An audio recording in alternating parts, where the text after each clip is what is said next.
Olá! Hoje a gente vai mergulhar em algumas ferramentas bem poderosas da gramática. São detalhes que, quando a gente usa direitinho, deixam a comunicação muito mais clara, sabe? Vamos desvendar o mistério por trás de algumas frases que às vezes soam um pouquinho esquisitas. Para começar, que tal um pequeno quebra-cabeça? Dá uma olhada nessa frase. Jim acidentalmente machucou Jim. Soa estranho, não é verdade? Parece repetitivo, quase infantil.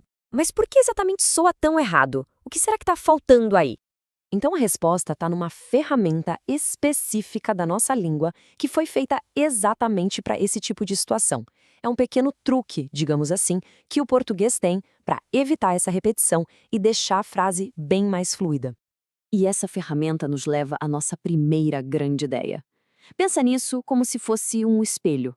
A ação começa com o sujeito e, de alguma forma, ela volta para ele mesmo. E aqui está a essência da coisa. Um pronome reflexivo funciona exatamente como um espelho para a ação do verbo. Se o sujeito faz alguma coisa, essa ação é refletida de volta para ele. É um ciclo que se fecha nele mesmo. No português, a chave para essa reflexividade está nestes pronomes: me, ti, si, nos, vos. É um jeito um pouco diferente do inglês, por exemplo, que tem palavras específicas como myself ou himself. A gente usa esses pronomes oblíquos para mostrar que a ação do verbo está voltando para quem a praticou. E pronto, mistério resolvido.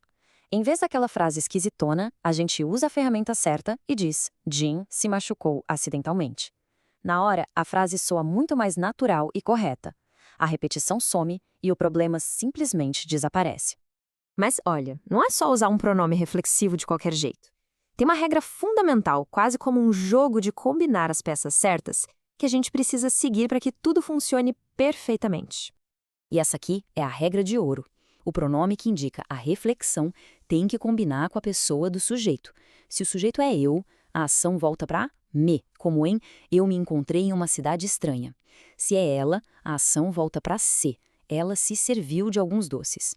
É essa correspondência que garante que a ação está de fato voltando para a pessoa certa.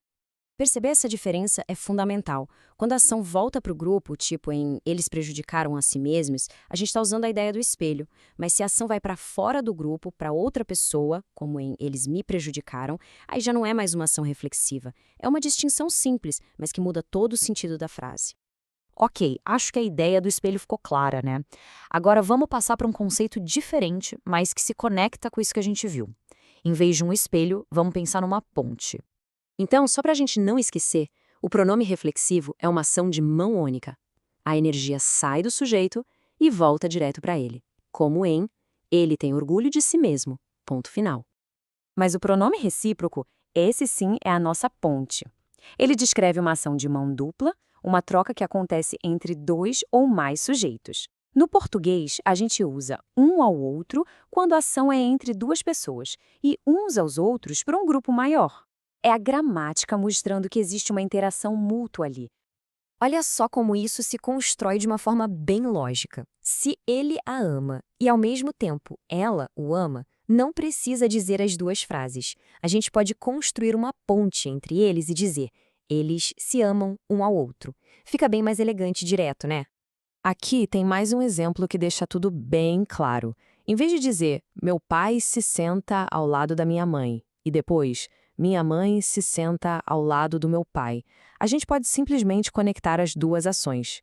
Eles estão compartilhando a mesma ação, então dizemos, eles se sentam um ao lado do outro. É muito mais prático. Ufa, falamos de bastante coisa, né? Então vamos juntar tudo e ver o que é mais importante guardar daqui. Aquilo que realmente faz a diferença na hora de aplicar esse conhecimento. Então, o resumo da ópera é o seguinte. Primeiro, pronomes reflexivos são usados quando a ação volta para quem a pratica, como um espelho. Segundo, é preciso sempre lembrar da correspondência certinha entre o sujeito e o pronome. E terceiro, quando a ação é compartilhada, mútua entre as pessoas, aí usamos um pronome recíproco para construir essa ponte. E para fechar, fica aqui uma reflexão. Agora que essa diferença entre ações que voltam para si mesmas e ações que são compartilhadas ficou mais clara, será que a gente começa a perceber com mais frequência como essas pequenas ferramentas da gramática dão mais precisão à nossa comunicação? Fica aí a observação. Obrigado por acompanhar esta análise.